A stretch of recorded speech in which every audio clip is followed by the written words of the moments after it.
I am frequently asked about philosophies of life and what to believe and how should we navigate this very difficult path of life. What is the book or the philosophy that is our guide?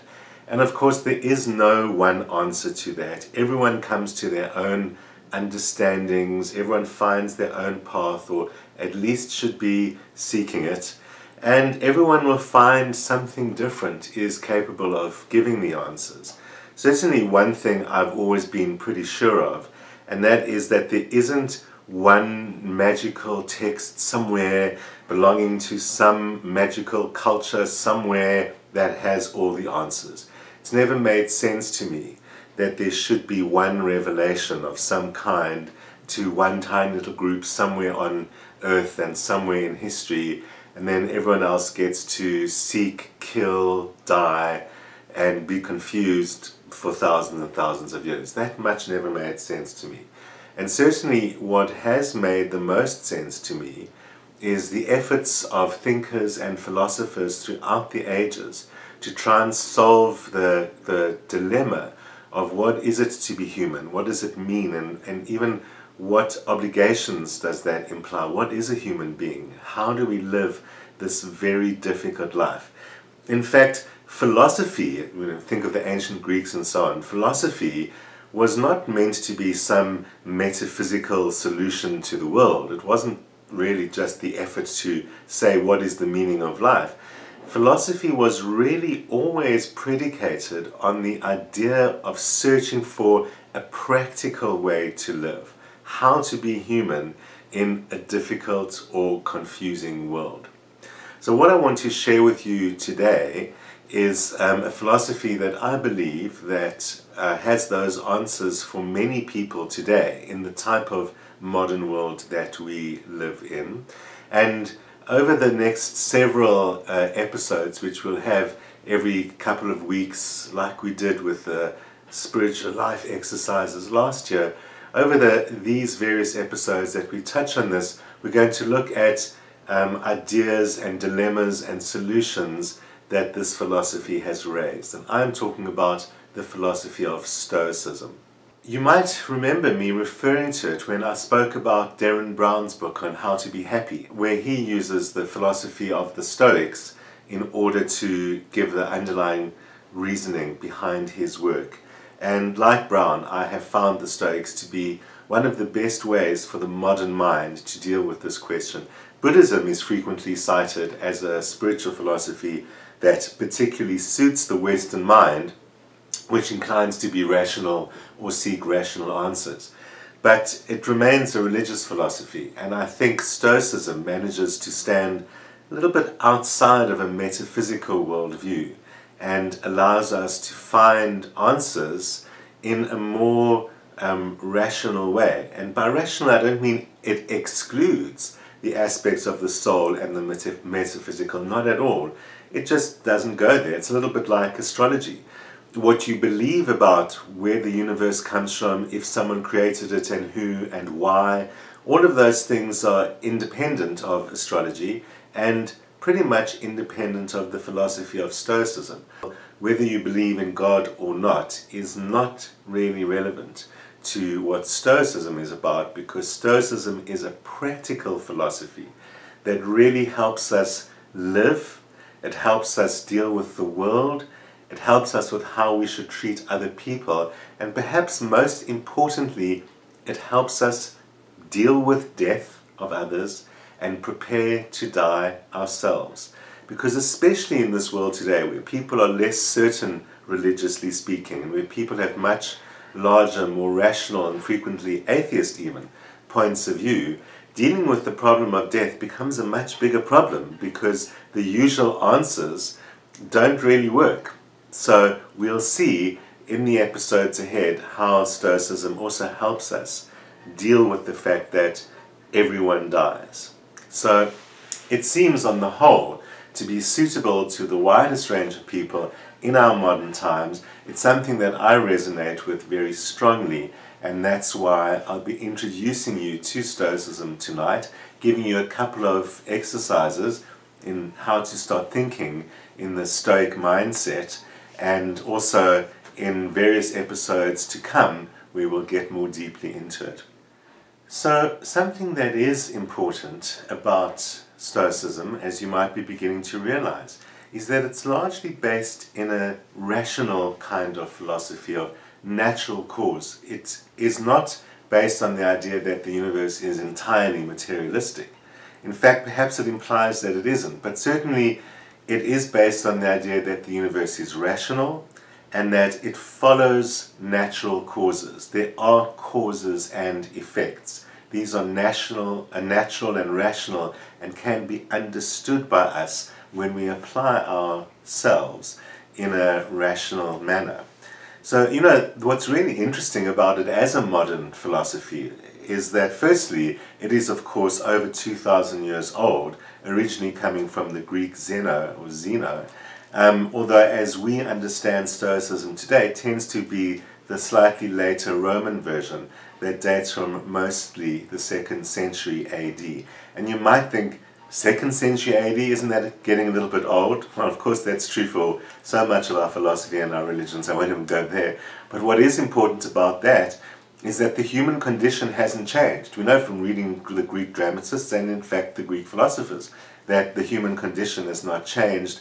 Although our technologies have changed and things around us have changed, we haven't changed that much. And it really turns out, as you'll see, that when you listen to what the Stoics were talking about, it really seems to make sense to us who have this evidence-based culture. In fact, there are many even therapies, psychotherapies, that are kind of evidence-based, that are based really rooted in the ideas of Stoicism.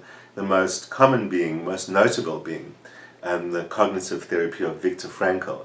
And Frankl famously survived the concentration camps in the Holocaust during the Second World War and wrote a book called Man's Search for Meaning, which dealt with how do you deal with yourself and with life in the horrific circumstances of finding yourself in a concentration camp, a Nazi concentration camp. And so Frankl developed a way of thinking that helped one deal with that, that is largely rooted in the philosophy of Stoicism. When you say Stoicism, people tend to think you mean keeping a stiff upper lip.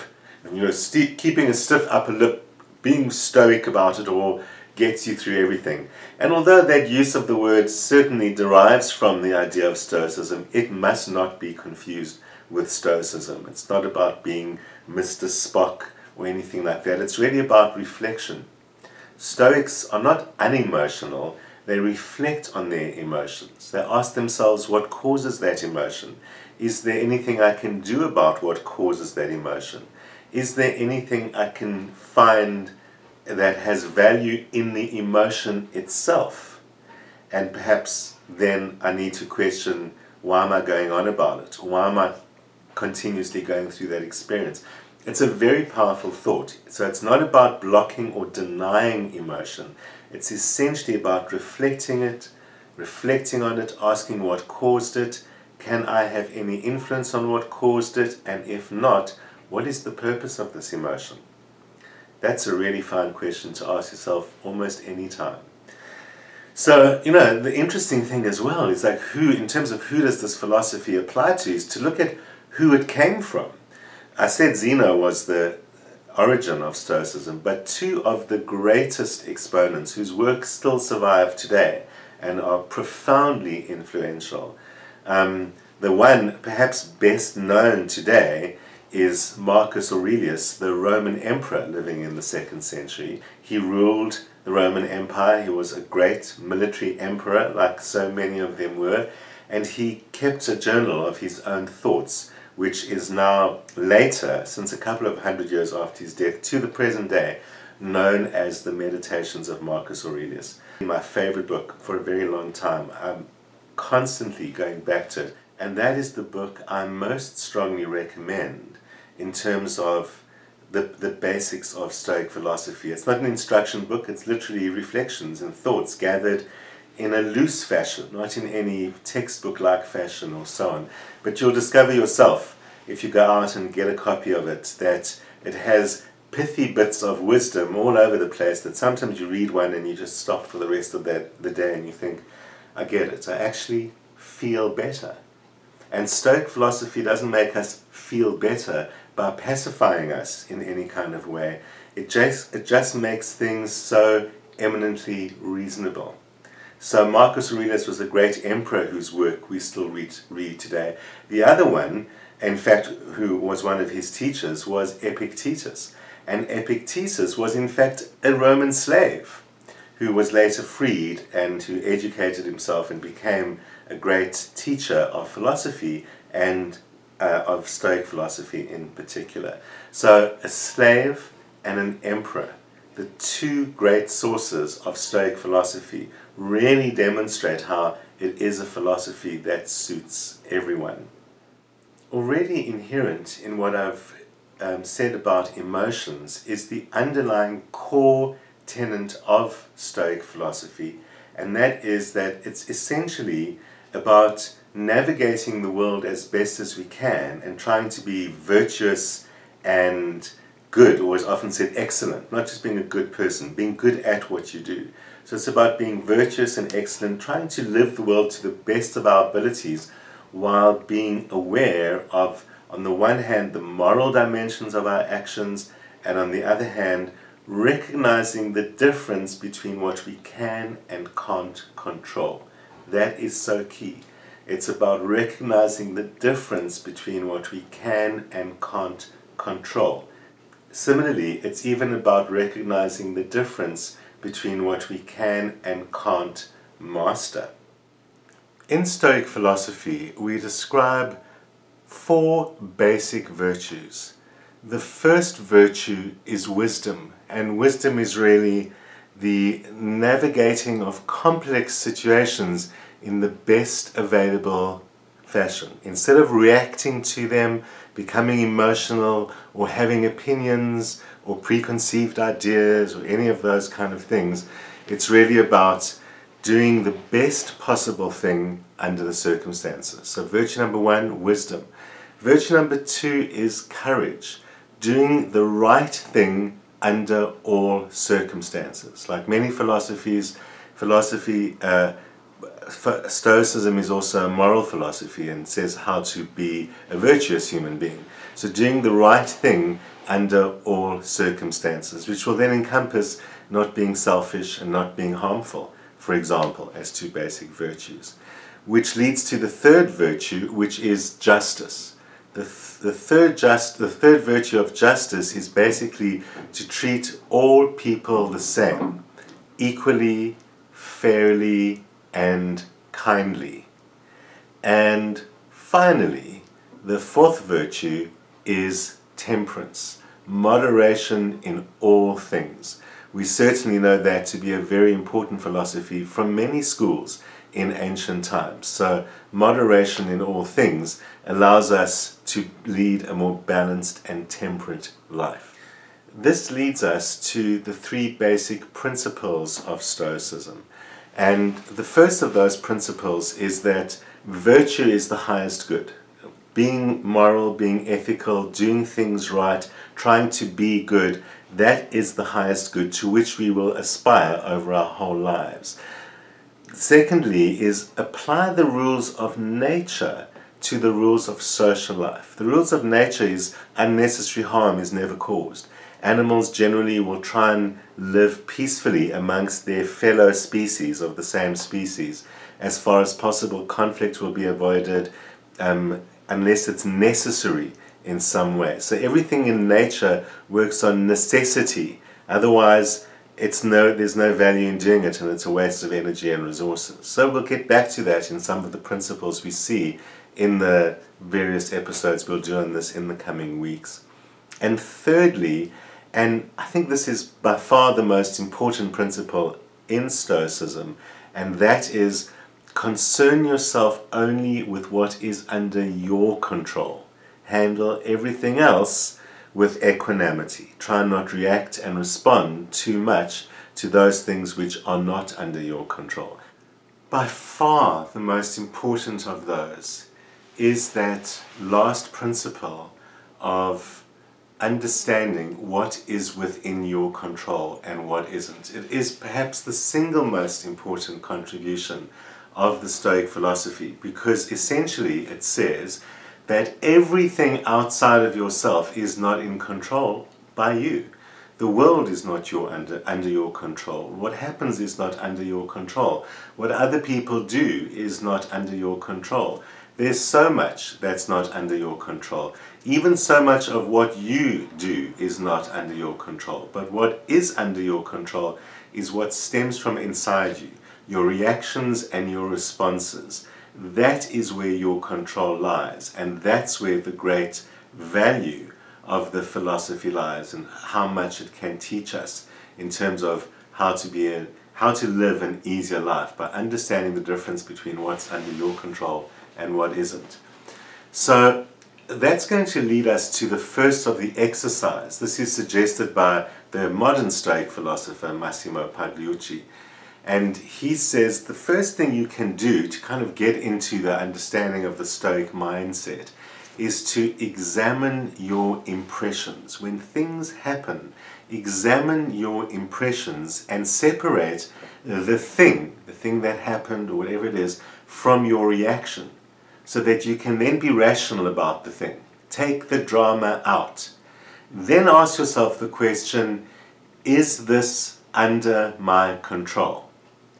If the answer is yes, then do something about it. If the answer is no, then you must accept it or move on. But there's nothing you can do. Understanding when there's nothing you can do is one of the most important things you will learn. So examine your reaction, take the drama out, just look at what it was that just happened, then ask yourself if it's under control, your control, and if it is, do something. If it isn't, you've got to say, it's not under my control. There is nothing I can do about that. Ranting and raving and screaming and crying is no point. When a machine does something stupid and we scream and shout, does the machine care? When we go outside and it's freezing cold and the car won't start, and we scream at the weather and we scream at the car, does the car care? Does the weather care? They're indifferent. So once you realize you're wasting a lot of your energy in ranting and raving, it's a good idea to not go there. And then from the stuff that happens even in our everyday lives, when real stuff happens, when tragedies happen, when things in everyday life outside of our control, even if they're in the control of another human being, they're not in your control. So you may as well say, there's no point in me getting angry. There's no point in me getting anxious. There's no point in me worrying about things I cannot control. So, as I've said, that the one promise of Stoicism is it helps us eventually separate ourselves from those kind of things. It helps us eventually see the difference between what we control and what we don't control. The second thing that I spoke about was intention. And when setting an intention, and that is something you want to do, the important thing is to keep what your will is aligned with what nature says. In other words, with what's possible. It doesn't mean we mustn't stretch ourselves, but the Stoics point out that you also need to know the difference between what you're capable of and what you're not capable of. And if you understand that difference, you can become much more effective and powerful at what you are capable of. There isn't an endless array of possibilities for everyone, even though sometimes we're brought up to believe that. And there isn't a level playing field, which means that everything is possible to all people. It isn't really like that at all. Clearly, there's some things some of us can do and some things we can't do. And if we know the difference between those two things, we can become very powerful at what we do. If we don't, we often become jack of all trades or dilettante or whatever it may be. So the question is, how does this fit in with what is naturally possible to me and in this situation? And even, if you like, to fate, for want of a better word, to call it fate. So what's possible to me and what's possible in terms of the bigger picture. If you accept that fate permitting, or God willing, or if nature allows, or however your worldview describes, that there is something bigger than you, if you allow for that, then it stops you thinking that bad things keep on happening to you. So understand your limitations when setting your intention. You will be much less disappointed and much more successful. The other thing that I alluded to was that Stoicism helps us understand the reality of death, of our own death, and of death of people and animals and those that we love around us. So I also wanted to give you a taste of that exercise to set you going. And all you really need to do is remind yourself that everything is impermanent, that everything does die. Marcus Aurelius says that every day you must tell yourself that the ones you love will die. Tell yourself that they will die. When you see them, say to yourself in your head, you're going to be dead one day. And it sounds ridiculous and harsh and cruel, but it's a powerful exercise in teaching you to love what is there now, to love who is there now. There's a lots of hallmark cliches about loving someone while you can because you don't know if they're going to be there tomorrow. And those hallmark cliches are based on a core philosophical idea from Stoicism that is about attachment. If you understand that the world is impermanent, that it is full of changes that you have absolutely no control over, then you can accept the impermanence of things. And if you accept the impermanence of things, then rationally you should not attach yourself to them, and you should not attach yourself to people because you know that they're going to die. It doesn't mean you must be cold and aloof, not at all. In fact, this idea says we must love more, not we must love less, but we mustn't confuse love and attachment. Attachment is when we become needy, when we become dependent in some way on that love, when we become dependent on being loved back, or the feeling that that love gives us, the security that knowing that that person loves me gives us, all of those things. So, I mean, basically we are terrible at dealing with death. And especially when death arrives in an unexpected way, we act as if death is the most unlikely thing in the world, when in fact it's the only certainty. Makes it the most likely thing in the world. It's the only thing you can be absolutely certain of, is that everyone will die.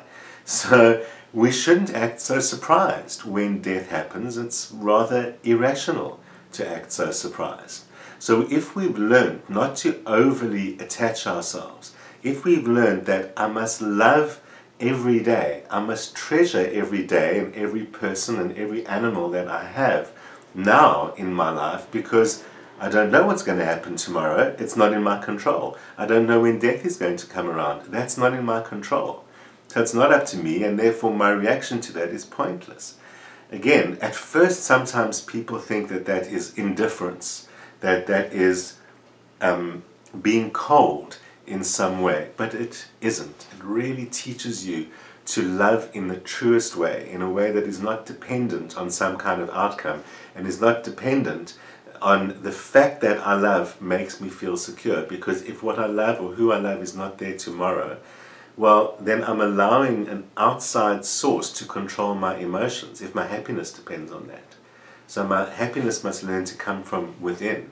So ultimately, it is like many of the great Eastern teachings teach us, that it is through detachment that we can appreciate and live most successfully in a world that is not under our control. And as long as we think it is and act like it is, it will push us and pull us and bounce us and bash us. So Stoicism teaches us how to survive in this world that is not so under our control. So that's really just a taste. And in future episodes, we're going to look further at some exercises that will help us take that further, as well as directly at some of the teachings of Marcus Aurelius and of Epictetus, to give us very deep and profound wisdom and food for thought. It appeals so well to our rational selves and explains why so many things make us unhappy, and therefore how we can find happiness in the meanwhile.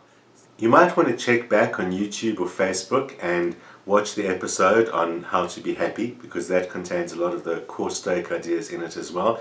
But we're going to be getting that in much more detail in many episodes again. So watch out in a few weeks' time for another intriguing idea from the Stoics that will help us become more stable, happier, and perhaps more virtuous people. Meanwhile, I'll be back next week with the month ahead. See you then.